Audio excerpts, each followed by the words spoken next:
श्रीराम जय राम जय जय राम, श्रीराम जय राम जय जय Ram. 4 August. वासनेला कसे जिंकता येईल? कितीही विद्वान पंडित जरी झाला तरी त्याला स्वतःला अनुभव आल्या वाचून ज्ञान सार्थकी लागले असे होत नाही. पोथी ऐकून ज्याला वैराग्य आले त्यालाच पोथी खरी कळली असे म्हणावे. पोथीत सांगितलेले ऐकून ते जो आचरणात आणतो तोच खरा श्रोता होय. वेदांत हा रोजच्या आचरणात आणला पाहिजे तर त्याचा खरा उपयोग. म्हणूनच सर्व प्रचितीमध्ये आत्मप्रचिती ही उत्तम होय. जो भगवंताला शरण गेला त्याच्यापाशी शब्दज्ञान जरी नसले तरी त्याला मिळवायचे काहीच उरत नाही. जो शब्दज्ञानाच्या मागे जातो त्याचा अभिमान बळावतो. जो शब्दज्ञानी नसतो त्याला अभिमान नसेलच असे नाही. अज्ञानी माणसालाही अभिमान असतो परंतु तो घालवणे सोपे असते.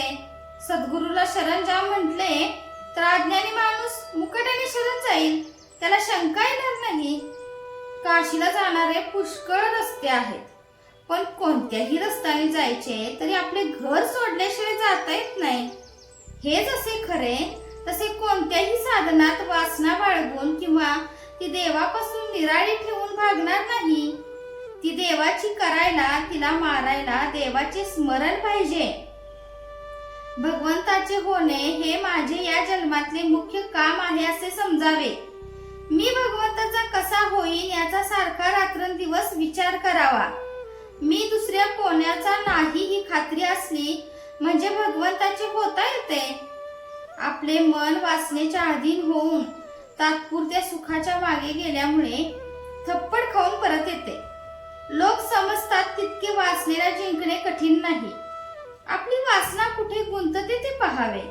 आपल्या अंगातले रक्त काढून ते तपासून आपल्याला कोणता रोग झाला आहे हे डॉक्टर पाहतात. त्याचप्रमाणे आपले चित्त कुठे गुंतले आहे हे आपण पाहावे. तो आपला रोग आहे. जी गोष्ट आपल्या हातात नाही तिच्याविषयी वासना करणे वेडेपणाचे आहे हे ध्यानात ठेवावे. म्हणूनच विचार आणि नाम यांनी वासनेला खात्रीने जिंकता येईल. मग आपले कर्तेपण आपोआप मरून जाईल. हिमालयावर ज्यावेळी आकाशातून बर्फ पडते त्यावेळी ते अगदी भुसभुशीत असते पण ते पडल्यावर काही काळाने दगडापेक्षाही घट्ट बनते.